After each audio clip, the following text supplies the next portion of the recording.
Thank you very much, Madam Chairman, and thanks both of you all. It's been very enlightening, and it's been very interesting in hearing you all's approach on this. First of all, we know that Ukraine can't succeed without U.S. support. Can Israel succeed without U.S. support?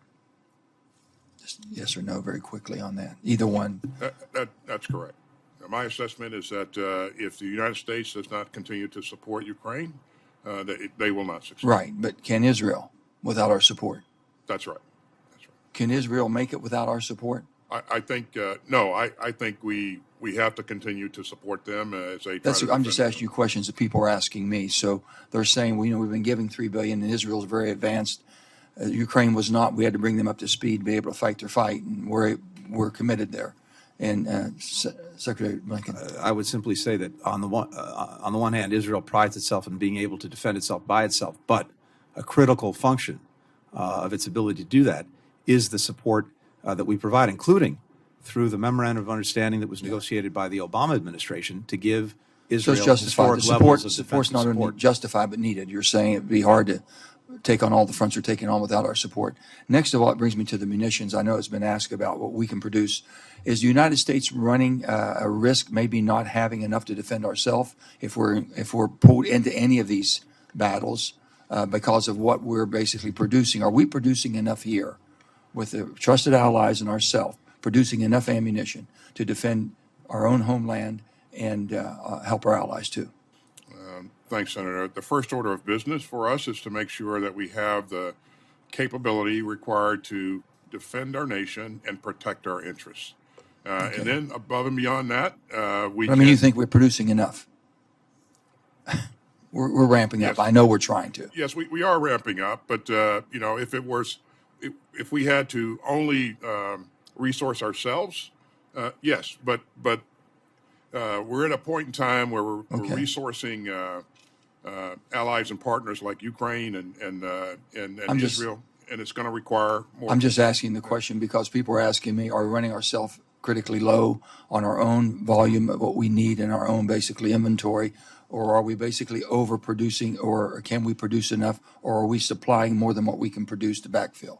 That was a question. The other thing that's been asked to me, first of all, our commitment to win. Our track record hasn't been too good with Vietnam and basically Afghanistan, Ukraine getting out in end result. Are we committed to staying with this to win? Because I believe Ukraine is the most, I just think it's the purpose and the most honorable position we've ever taken in my lifetime of seeing that we were committed to playing the role the United States plays as a defender of freedom and liberties. And when you have a country willing to risk their own life and put their own people on the line, that's the least we can do to support them. So I'm all in on that. But are we committed to stay all the way through? And next of all, on our support to Israel. Israel's got to take out Hamas. Israel has to be supported to do that. And with that, are we committed to make sure that happens? So I think that leads into this final question. People have asked me, says, are the people in the Palestinian people in Gaza, are they committed to the cause, the Hamas's cause? Basically, and that's why they're not leaving when we've basically been warned that you should leave, that they are being held hostage by Hamas. Can we not get aid to them, making sure it's being used for the purpose of their survivability? And can we not get them out of there? What's holding that back?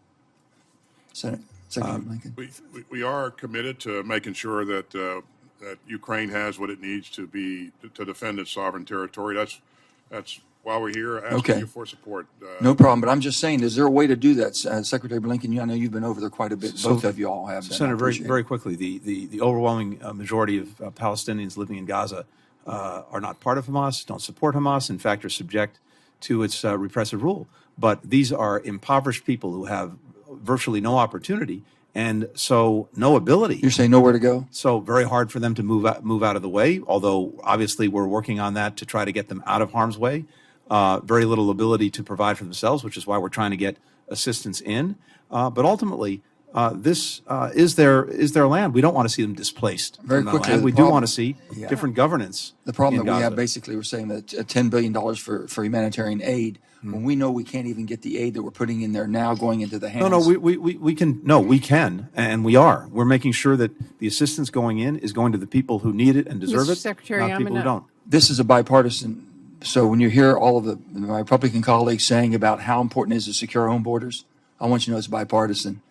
I've got more concern about our own borders from my own people in West Virginia, and I want to make sure that you understand that we will do anything and everything humanly possible to support securing the borders of the United States of America. Thank you.